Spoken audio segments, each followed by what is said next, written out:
Muy buenas tardes. Nos encontramos en un programa de Museo Dialoga, programa producido por el Museo de Cultura Popular de la Escuela de Historia de la Universidad Nacional. Le saluda su servidor Luis Pablo Orozco. Bueno, para el día de hoy tenemos un eje a desarrollar maravilloso, que es la literatura costarricense. Y para ello vamos a conversar con un escritor nacional muy reconocido, que es el señor Paul Benavides. Paul Benavides, escritor con una trayectoria importante en la poesía, ha incursionado también en la novela, es premio Aquileo J. Echeverría 2021. Y en fin, hablar con Paul es sin duda alguna un espacio muy rico de aprendizaje sobre todo este maravilloso mundo de la literatura costarricense y universal también, ¿verdad? Entonces, Paul, bueno, Paul es sociólogo también, quiero reconocer eso, además de ser escritor y literato, es un ciudadano muy activo, ¿verdad? A la hora de analizar y reflexionar sobre temas de la realidad nacional e internacional. Bueno, Paul, un gusto poderte saludar. Bueno, Luis Pablo, un gusto de verte también, siempre y activo. Nos hemos visto en lides pasadas, nos hemos estado hombro a hombro, estuvimos en algún momento, y pues con la amistad que nos une en Heredia, pues ya de larga data, agradecerte este espacio, el Museo Dialoga de la Universidad Nacional, de la Escuela de Historia, que he tenido el chance de ver dos programas y me ha parecido formidables, muy bien ubicados, muy bien enmarcados o dirigidos, los objetivos, la claridad, la orientación. Creo que es un programa que tiene que dar y está dando mucho a la sociedad costarricense, y no solo a la sociedad herediana, sino a la sociedad costarricense, cuyo aporte es de enorme importancia en este contexto, en esta coyuntura. La Universidad Nacional es un eje, es un fundamento. eh, Ahí me formé yo, ahí estudié, ahí hice política, ahí hice amigos, y generé toda una visión de las cosas y del mundo que me ha servido muchísimo en la obra literaria. Obviamente que si yo no hubiera pasado por sus aulas y hubiera tenido esa experiencia, difícilmente hubiera yo escrito una línea, un poema, hasta una novela. De manera que, Pablo, gracias por tomarme en cuenta y ojalá que la pasemos bien, creo que sí. No, encantado, Paul, y muchas gracias por tus conceptos. Paul, ahora que vos hablabas de esa trayectoria a larga data, ¿verdad? ¿Cómo influye la historia de vida en la formación de un escritor, Paul, a partir de tu experiencia, Sí, conocimiento? sí, no, es fundamental. Es decir, a partir del hecho de que estamos vivos, arranca la vida de un escritor, solo el hecho biológico de la vida. Pero más allá de la biología, que es una especie de inercia, una vez que estamos aquí, empezamos a vivir, lo queramos o no, la vida no es que nos lleva, es que nosotros buscamos también una orientación sobre la vida, en la vida. Y esa orientación a veces implica perderse, ¿verdad? Que es un poco un lugar común en los escritores, y eso lo han repetido muchos escritores latinoamericanos y mundiales, una manera de escribir. César Vallejo lo decía, y que él, antes de la estabilidad, antes del mapa establecido de calles y direcciones estables, que le permitían una orientación clara y definida y casi una premeditación de su vida, él prefería un lugar que no tuviera ni señales, ni claves, ni orientaciones, que más bien él prefería perderse para poder encontrarse. Y esto que parece un retruécano, una metáfora muy bellamente dicha, mejor que yo lo que estoy haciendo es parafraseando al gran César Vallejo, el gran poeta peruano, es cierta. En mi caso, voy a hablar de mí en mi caso personal, es decir, uno nace en un hogar, bajo ciertos parámetros culturales, sociales, y eso lo va uno marcando, pero también hay algo que no, que uno no sabe qué es, que es la vocación o una orientación emocional, espiritual, llamémoslo así, que está más allá de las predefiniciones sociales de carácter de clase o de familia o de estatus social, sino que es ya uno mismo. Es decir, uno, lo que es uno como un ente, ¿verdad? Independiente, autónomo, eh, separado de lo que puede ser el núcleo familiar. para mí, vamos a ver, contestarte, es importantísimo dónde nazco yo. Yo nazco en un hogar de un papá educador, de una mamá ama de casa, muy sencilla, en donde mi padre, bueno, un hermano, el séptimo de 10 hermanos, el octavo de 10 hermanos, perdón. Eh, Viví toda mi vida donde está una soda conocidísima como Soda Don Tito, una casa de adobes de mis abuelos. Ahí me crié, donde la pasamos divinamente en la heredia de cafetales, de calles con huecos, de potreros, de acequias, de enormes zonas de bosque y de montaña en la ciudad, en la mera ciudad. Y un hogar, bueno, como decía mi padre educador, también tuve la suerte de que él estudiara Bellas Artes y eso me marcó. En realidad yo siempre he dicho que los primeros libros míos de literatura no fueron los libros, sino fueron los libros de arte de mi padre, ¿verdad? Donde yo pude leer a Van Gogh, a Seurat, a los impresionistas franceses, a los expresionistas también alemanes y franceses, eh, acercarme a la obra de el Renacimiento italiano, ¿verdad? De Sanzio, de Buonarroti, de Da Vinci, y luego ver cómo evolucionaba el arte, digamos, de conforme mi padre, conforme los libros de mi padre me iban enseñando desde una iglesia gótica, pasando por una iglesia rusa del siglo XIII, XIV, una iglesia ortodoxa hecha con madera y los diferentes formas que tenían las como sociedades de poder expresar su arte, su arquitectura. De manera que me marca eso mucho, la orientación de mi padre, estudia Bellas Artes en la Universidad de Costa Rica, fue alumno de Paco Amiguetti. Entonces yo soy de alguna u otra forma heredero de toda una cultura, de una Costa Rica específicamente muy bien ubicada en la década de los 50, 40, 60. Y también eso marca, ¿verdad? A ver, ¿dónde nazco yo? ¿De dónde vengo yo? Mi madre, una mujer muy sencilla, que si acaso llegó a sexto grado de escuela, venía o viene de venía, ya murió, de una familia de artistas heredianos, los Argüello, ¿verdad? Donde hay una enorme, importante cantidad de artistas y creadores, digamos, desde Crisanto Badilla Argüello, Domingo Argüello, Wenceslao Argüello, una serie de gentes que son emparentados conmigo y un poco ahí la vocación artística también inconsciente que también yo tenía o tengo, que se junta con la de mi padre. Bueno, entonces la experiencia familiar fundamental es la que marca, es decir, como dicen por ahí, eso lo decían, lo han dicho autores, también uno nunca sale de la niñez es el patio del que nunca salimos, el lugar del que nunca salimos y nos marcaron los gatos que tocamos, los pájaros que vimos, los ríos que disfrutamos, los padres que tuvimos, la familia. Y luego vendrá la escuela, laboratorio que estuvo, el colegio claretiano, la Universidad Nacional, pues mi trabajo en la Asamblea Legislativa y diferentes experiencias que he tenido estudiando fuera del país, especializándome en un campo como puede ser la sociología, jurídica o de una manera entre intuitiva y autodidacta y, en fin, particular. Es un mundo raro en el que me he movido, pero ese mundo extraño, digamos, para un artista me ha permitido a mí establecer las coordenadas para poder crear, escribir, no solo poesía, sino también una novela, como es la novela política, se llama Los papeles de Chantal. Sí, justamente ahora podemos conversar con más detalles sobre la novela, que sin lugar a dudas una obra que merece un espacio importante para dialogar sobre ella. Quisiera tal vez, porque nos hables un poco antes, tal vez de tu faceta de poeta y cómo te sitúas vos dentro de la trayectoria de la poesía costarricense, cómo te ves en diálogo con otros poetas a nivel nacional.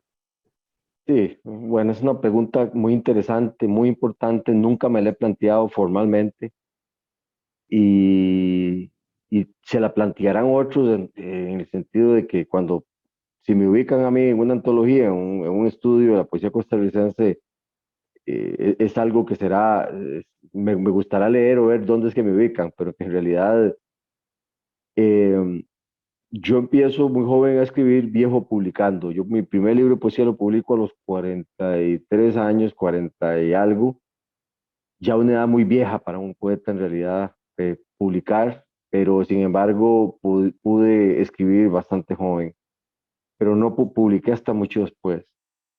Eh, en realidad hay influencias, ¿verdad? Innegables en la poesía mía. Te hablo de las influencias, es técnicamente toda la poesía costarricense. Eh, Desde Isaac Felipe Azofeifa, pasando por eh, de, Alfonso Chase, eh, poetas que no se conocen mucho, que no se han oído mucho, pero que han existido y que son importantes, que he leído. eh, Carlos Luis Altamirano, por ejemplo, que es un poeta interesante que sí leí mucho en la antología de poesía que, eh, que editó o que compiló Carlos Francisco, no, Carlos Rafael Duberrán en 1970, 80, el mismo Carlos Rafael Duberrán, ¿verdad? Que era herediano también, por cierto, eh, que es un poeta interesantísimo también. Bueno, Jorge de Bravo, por supuesto que sí, Yolando de Ramón, Eunice Odio en una parte de su poética, eh, eh, Mía Gallegos también en una de las poetisas mujeres costarricenses, digamos, pero también hay otra serie de poetas nacionales e internacionales que a mí me marcan, digamos.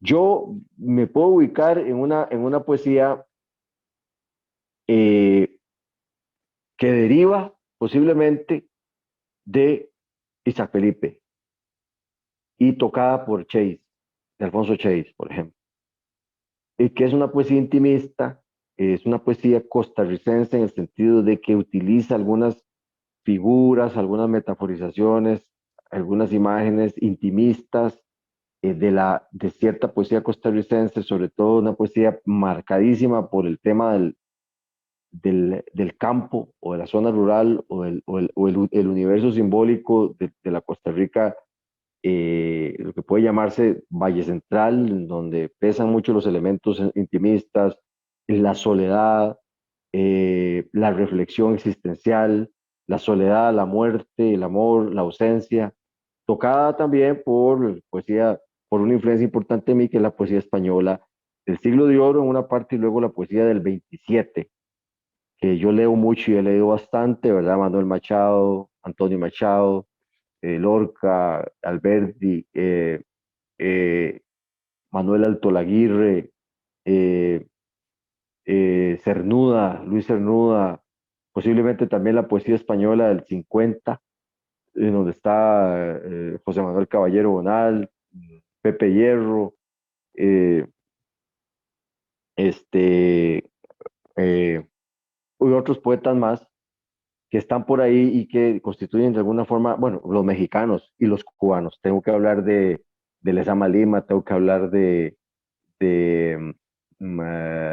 este, en México Paz, José Emilio Pacheco, bueno, etcétera. Todo lo que es la poesía latinoamericana ha sido también una referencia en mí, la poesía argentina, obviamente Borges, por supuesto que sí.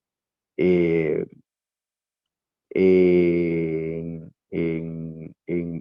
la poesía brasileña, que no es muy citada, pero que he leído mucho, Cecilia Meireles, por ejemplo, una poeta brasileña buenísima.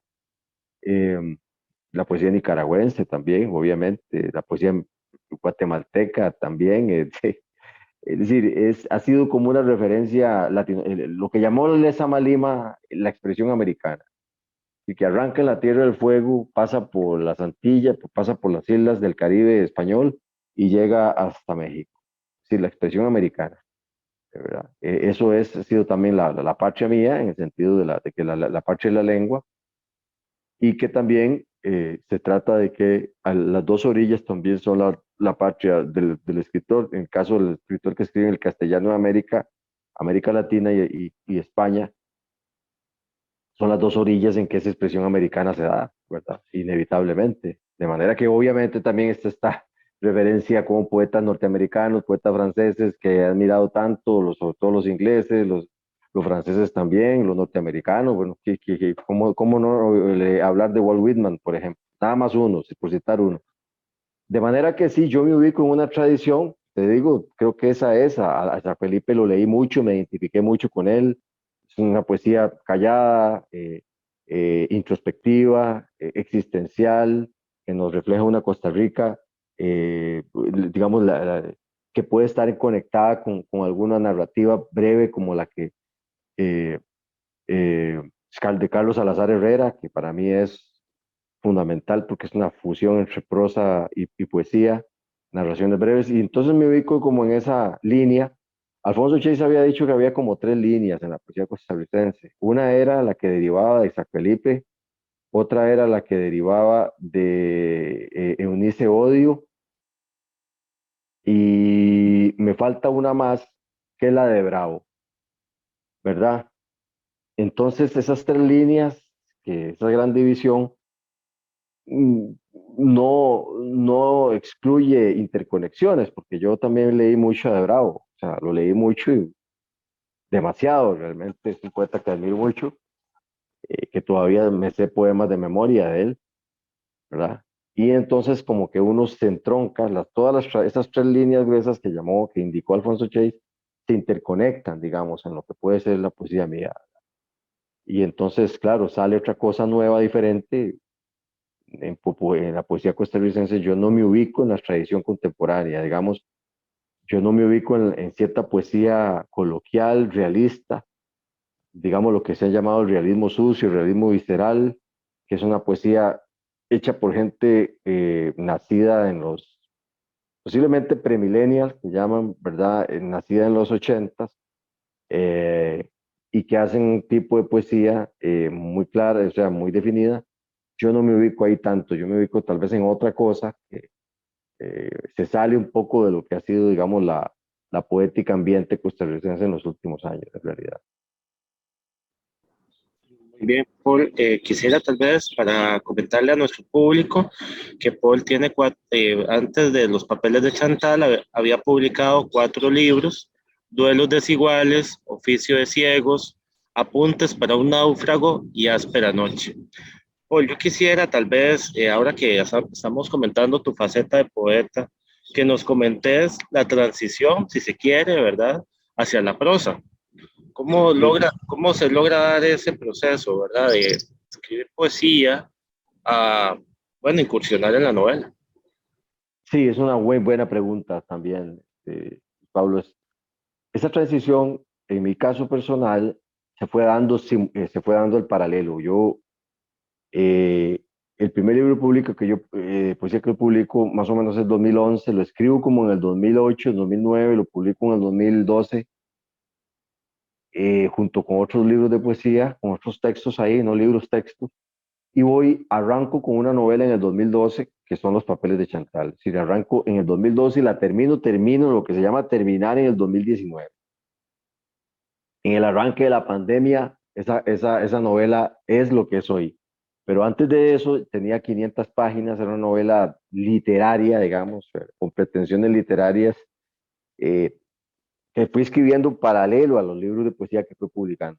Conforme yo iba escribiendo la novela, los libros de poesía se iban publicando hasta que la novela tuviera el tiempo definitivo de su publicación. Y claro, esa novela la tuve que capar, que tuve que acotar, que acrisolar, que tuve que reducir, porque era una novela que tenía diferentes pisos, digamos, usar la metáfora o la símil del edificio, diferentes pisos, y cada piso no tenía que ver uno mucho con el otro. La novela se conectaba con una especie de trama invisible o de trama que la recorría de lado a lado, pero en realidad era la historia de un hombre. Entonces, que terminó siendo Roberto Rodríguez el protagonista de mi novela, pero que en esa novela anterior, este ejemplo, tenía más cosas, ¿verdad? Te vi una vida en España, cuando llegué a España, luego Cuba, luego cuando fue presidente, ¿verdad? Con diferentes estilos o eh, técnicas literarias, tal vez utilizando diversas técnicas literarias, el monólogo interior en un caso, sin diálogos. Entonces era un poco raro, y esto no lo va a leer nadie, porque esto no lo va a leer salvo yo, que me ha costado leerle, y no, yo quiero hacer otra cosa. Entonces hice una novela, reorienté la novela y le hice una novela política, una novela sobre el poder, eh, que fui trabajando y que logré darle el giro total en el 2018 a lo que es hoy.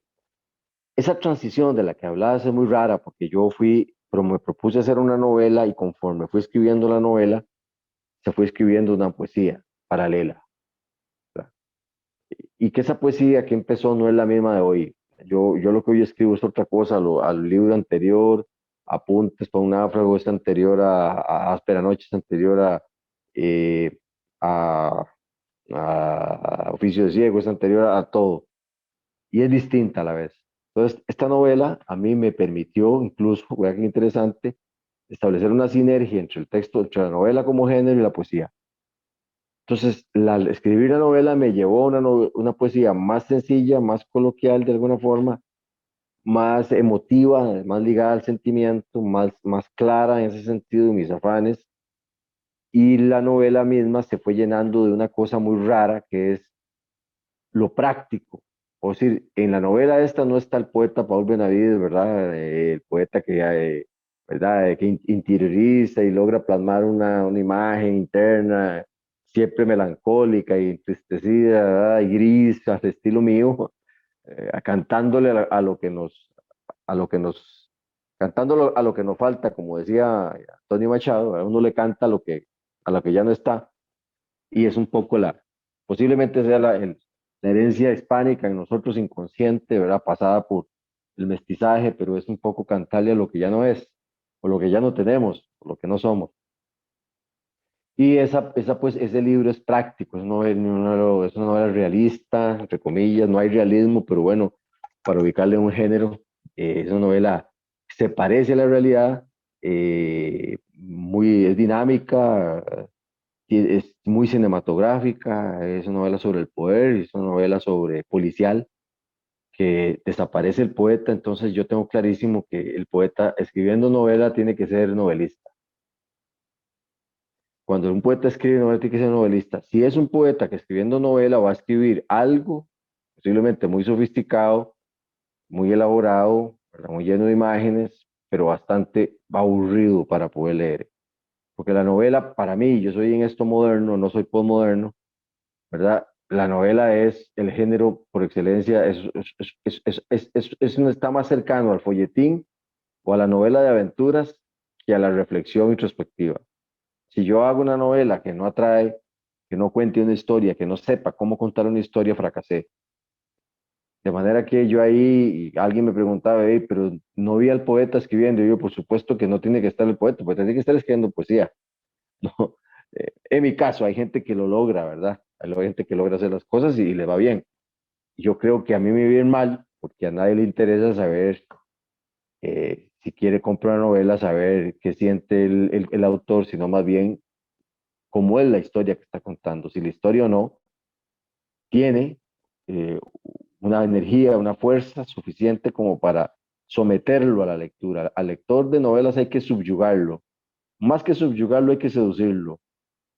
La literatura es un acto de seducción, no puede ser de convencimiento, es decir, todos los grandes escritores seducen, no pueden imponer, porque lo que sucede es que el lector tira el libro a un lado y sigue habiendo Netflix o un atardecer, que en ese caso es mejor que leer un libro, si es una novela, que ahora no se trata de reivindicar el folletín, no, se trata de entender, en mi caso, de que la novela tiene que contar una historia, y esa historia tiene que ser interesante, tiene que ser profunda también, tiene que ser reveladora, tiene que ser una crítica también, a mi modo de ver, contundente al estado de cosas, ¿verdad?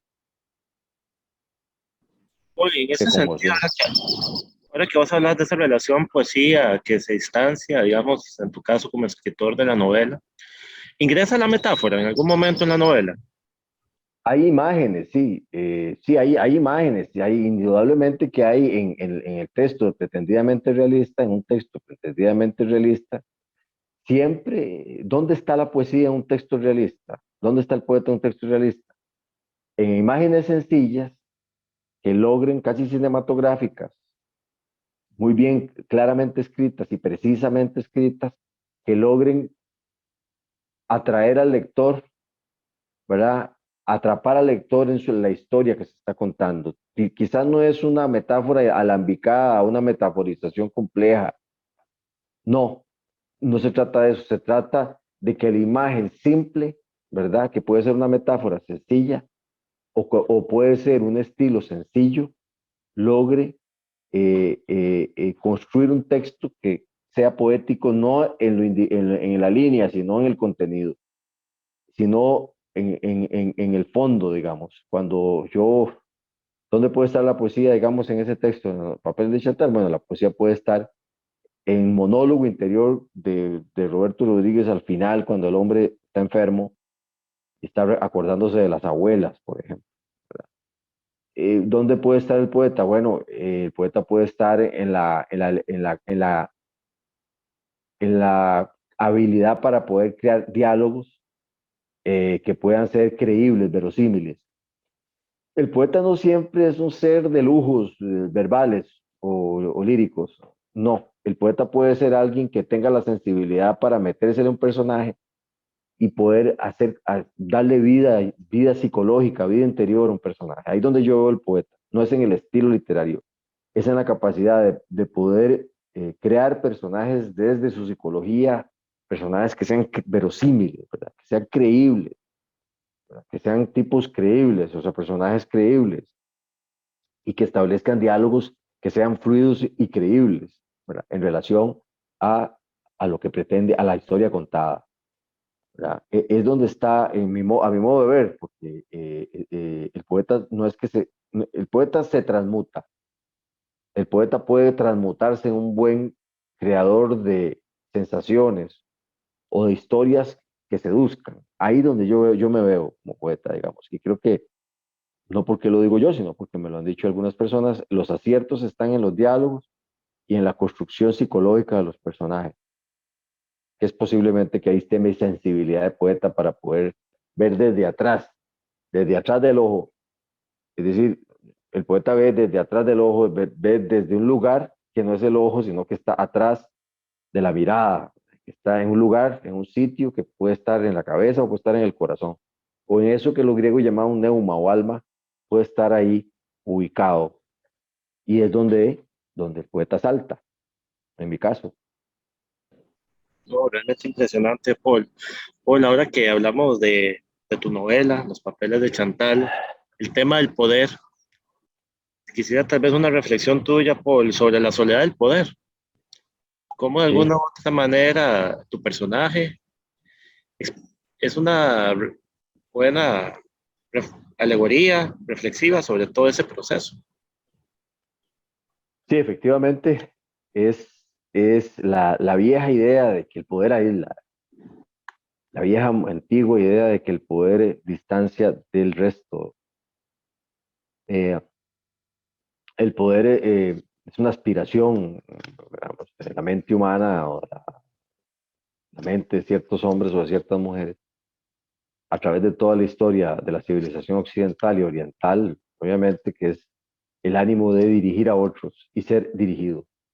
Perdón, de dirigir a otros y ser de alguna otra forma visto como un líder.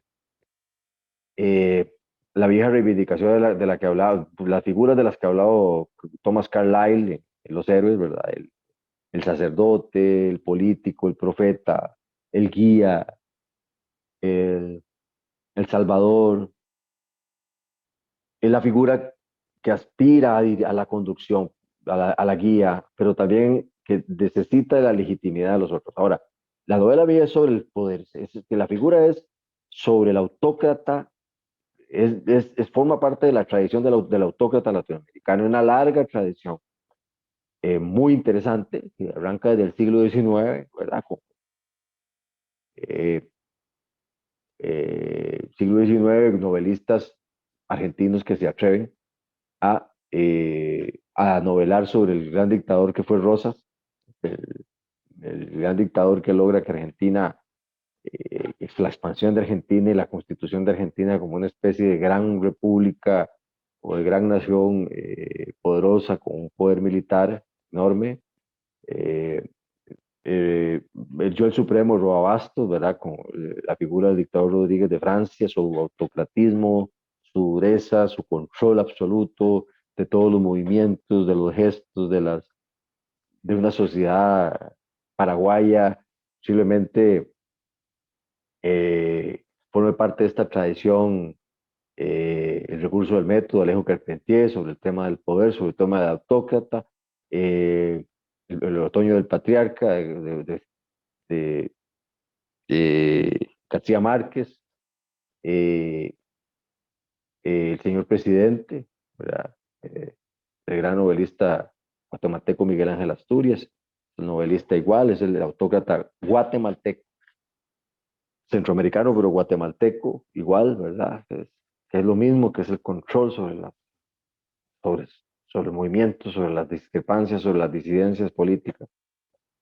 Y, y varias novelistas que a lo largo y ancho de América Latina, de todo el siglo XX,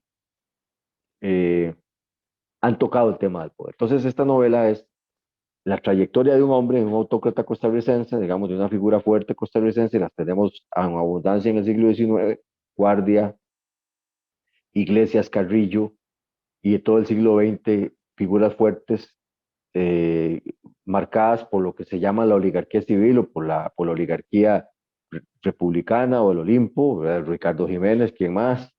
Luego evolucionamos hacia el 40, la década del 40, Calderón Guardia, José Figueres, y posteriormente en los 70 Daniel Uduber y una serie de figuras que constituyen toda esa gran estela costarricense, lo que es el autócrata del hombre fuerte. Entonces esta novela es la trayectoria de un hombre, un político costarricense, nacido en los 40, eh, que venido de un hogar humilde logra ascender y evolucionar y salir gracias a su talento y sus méritos, sus notas a estudiar en Europa, se gradúa como especialista en Derecho Público y viene a Costa Rica en los 70 a ser abogado con ideas de izquierda y luego esta figura no puede con las ideas de izquierda, le comprometen mucho, lo presionan mucho, no está hecho para ser el redentor, él logra descubrirlo y renuncia a eso y se convierte en una figura que aspira al poder, que entiende, entre comillas, que el poder es un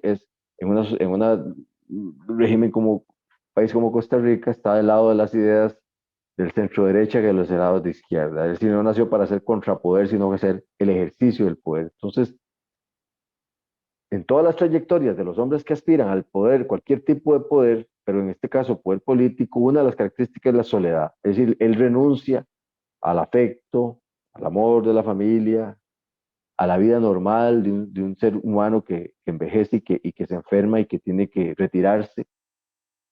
Abomina la idea del retiro porque abomina la idea de no ser visto por los medios de comunicación, de no ser tratado por los medios de comunicación, por la televisión, de no ser visto como esa gran figura política que rechaza la idea de convertirse en una especie de veterano, en un jubilado del poder.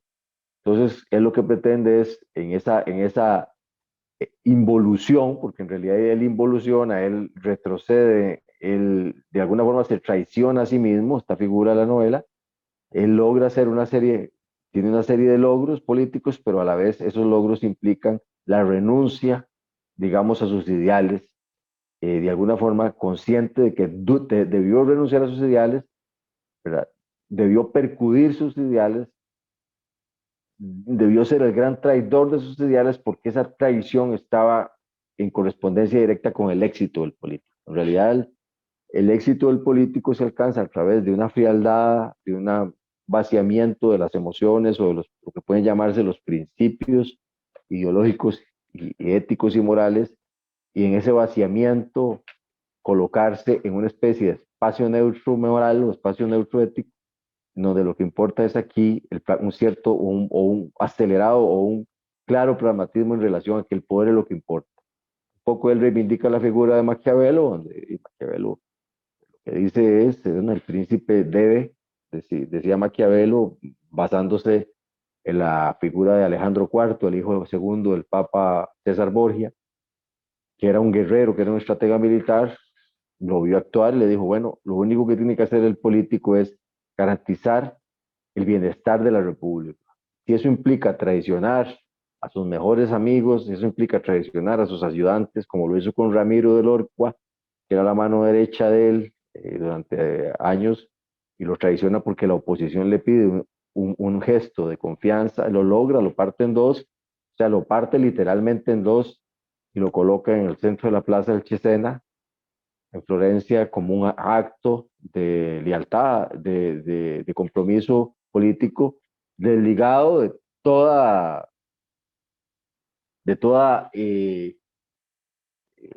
acto de bondad, digamos, de afecto hacia sus amigos, de lealtad. Es decir, no creen en la lealtad, no creen en la amistad, creen que hay a otras cosas más allá que la lealtad o la amistad, como es resolver un problema político de fondo que le iba a complicar la existencia. O sea, sobre esa base, Roberto Rodríguez es un buen lector de Maquiavelo y dice, bueno, yo soy Maquiavelo, yo no soy marxista. El marxista es una mística, está muy similar a la mística y eso complica a la gente, la enreda, la convierte en una especie de idealistas apasionado que pierde contacto con la realidad, mientras yo soy maquiavélico, es decir, el orden, la razón que ordena el caos, dice ahí en un momento determinado Roberto Rodríguez con un diálogo que tiene con Abraham Saxman, que era un amigo farmacéutico, dueño de unas farmacéuticas, y él le dice, no, es la razón que ordena el caos, no me venga usted con que otras ideologías aquí resuelven, ¿no? Entonces, todo eso, este constante renunciar a principios, ideas, afectos, amores, a duelos. Se le murió un hijo, Roberto Rodríguez, pequeño. Tenía un resentimiento con él y con el hijo. Entonces, todo ese cúmulo de cosas, Roberto Rodríguez es consciente, es un político consciente de que tuvo que renunciar y que la renuncia a eso, que la gente común acepta con beneplácito y, ¿por qué no?, con afecto y con amor, un político que aspira al poder no puede tenerlo. Es decir, y en eso se llama la soledad del poder, ¿verdad? Soledad del poder que se utiliza para saciar también los instintos más bajos, porque en realidad la soledad del poder se puede llenar con otras cosas, ¿verdad? Como este es un político que eh, lo golpea mucho la nostalgia de la sexualidad, es decir, él ya era un hombre viejo, un hombre gastado y sabía que no tenía el mismo vigor para seducir a mujeres jóvenes. Y ese hecho en sí, esa nostalgia de la que él hace memoria en su momento, reflexiona, es el producto de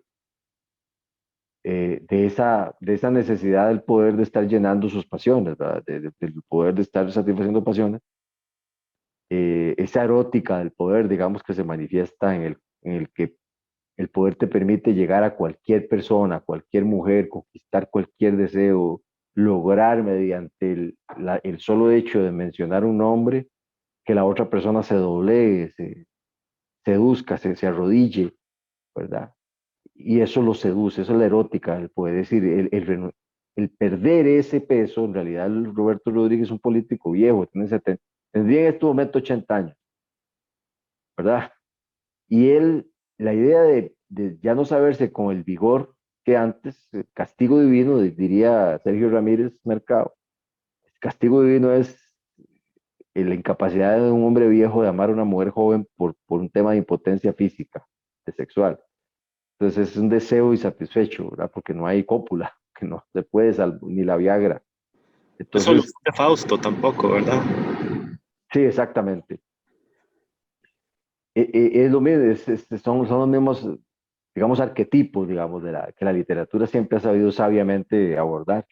Es deme lo que yo no tengo, es decir, aquí vamos a tener que hacer un pacto. Y es el venderle el alma al poder. En realidad lo que hace el político de esa magnitud es venderle el alma a lo que tenga que vendérsela, porque esto es una fuerza inconsciente. Es decir, el poder, la erótica del poder, el deseo del poder, Freud lo había abordado, en realidad es suplir una carencia de afecto. Es decir, el poder llena lo que el afecto y lo que el amor no dan. Es decir, es llenar las emociones o el recipiente personal, pues, la personalidad de ese ánimo de poder, en donde todo el poder totaliza cualquier emoción, cualquier pensamiento, cualquier reacción, todo está en función de eso. y es común hablar con figuras que yo he podido hablar, que cuando hablan con uno no están hablando con uno, están hablando con ellos.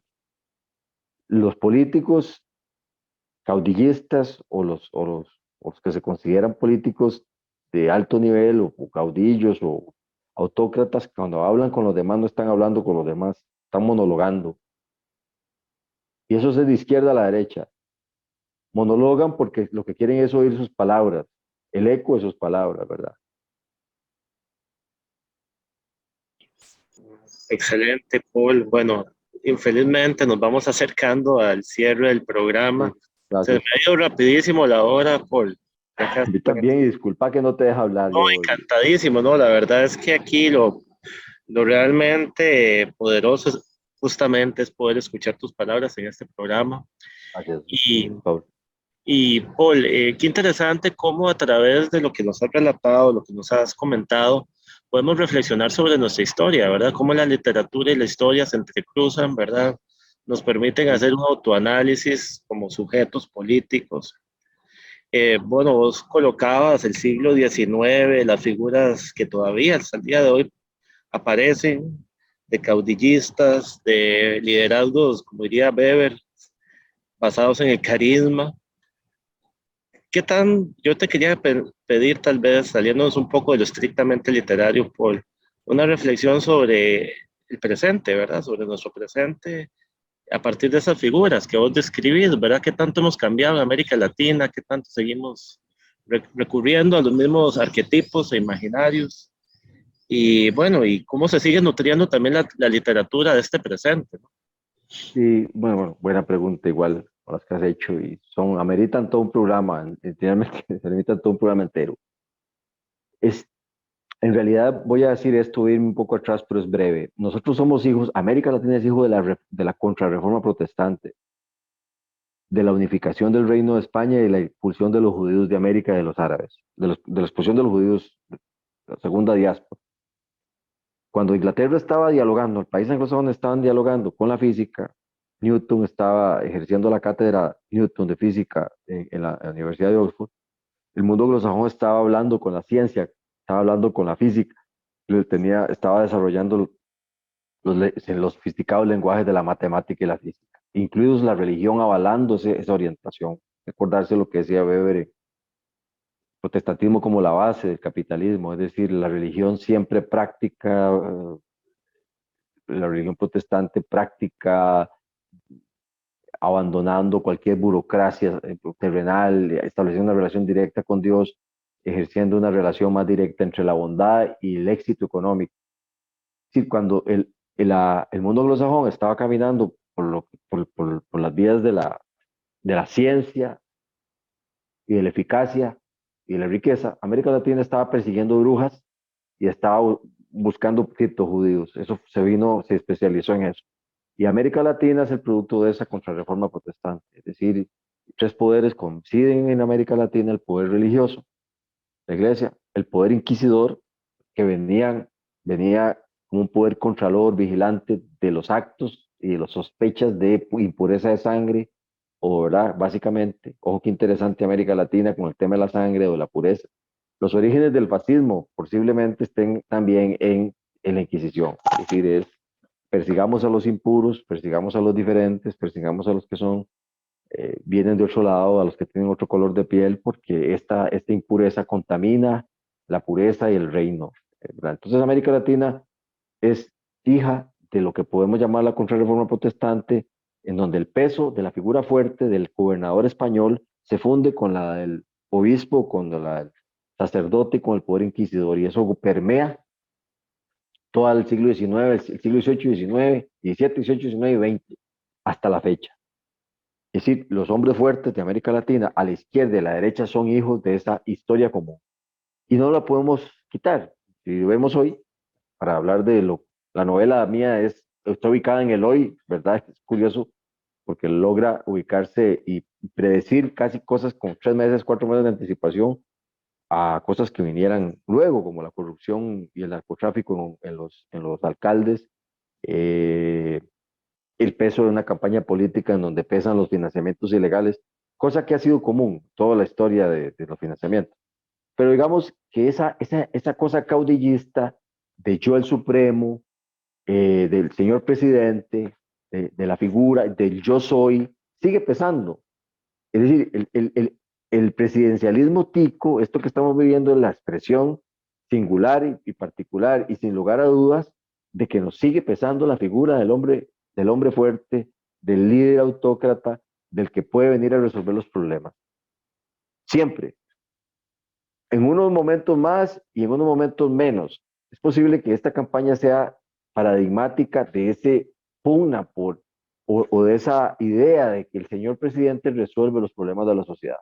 Eso es una idea más que decimonónica, eso es una idea antigua, antiquísima, es decir, es un arquetipo, pero que en América Latina todavía tiene una consistencia histórico-social y cultural y religiosa, sobre todo religiosa, es decir, el trasfondo de esta energía del hombre fuerte es religioso y tiene que ver con la idea del redentorismo latinoamericano, es decir, la idea del redentorismo, ¿verdad? El gran redentor que pudo haber sido un cura del siglo XVII, un obispo, un padre o un libertador independentista, ¿verdad? Un libertador desde Simón Bolívar a cualquier libertador mexicano o centroamericano, hasta la figura del presidente en el siglo XIX costarricense y hasta la figura del candidato a presidente en el siglo XXI. De manera que esta idea de que yo soy el redentor, yo soy el supremo, está presente en esta campaña. La pregunta es cuándo nos desentenderemos de esa idea, porque esta idea ya nos ha dado malos resultados. Es decir, un presidente no va a resolver los problemas de este país, no tiene la capacidad, no tiene el cómo. La sociedad es muy compleja para que una figura resuelva los problemas. O sea, todavía no hemos salido del presidencialismo que está recargado y debe ser controlado. No hay nadie que lo controle en Costa Rica, desde el punto de vista ya de las facultades de control del legislativo al ejecutivo. Eso ya es un tema jurídico político que hay que hablar, nadie se habla aquí. Entonces, las ideas del siglo XIX, las figuras, los modelos del siglo XIX, para mí están resquebrajados.